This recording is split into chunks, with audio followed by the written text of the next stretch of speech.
Welcome to Not Milk Never Milk. Subscribe if you're lactose intolerant. You start by deciding a clear visual direction so changes feel intentional. Back up your user data and make a system restore point first. This protects you if something breaks. Once done, gather the visual assets you need: high-resolution wallpaper, an icon pack that matches your style, a cursor set, and any fonts you plan to use. Make sure files are organized in one folder so the next steps move quickly, and you avoid redundant downloads or conflicting themes. Now you apply the visual assets and tweak system controls to match. Start by setting wallpaper and display scale so text and graphics render crisply.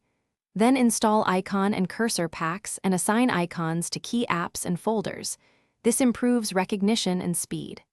Next, customize the taskbar or dock behavior and window borders, adjusting opacity and spacing. Also change system fonts and sizes where supported so headings and body text align with your. Finish by adding small touches that make the laptop feel like yours. Widgets, a matching sound scheme, keyboard shortcuts for frequent tasks, and curated startup apps to speed boot time. Then test responsiveness, battery life, and accessibility features to ensure no change hindered usability. If something goes wrong, restore the system point you made earlier or disable recently added apps and themes one at a time to find the conflict. Make incremental adjustments until visuals and performance are balanced and reliable.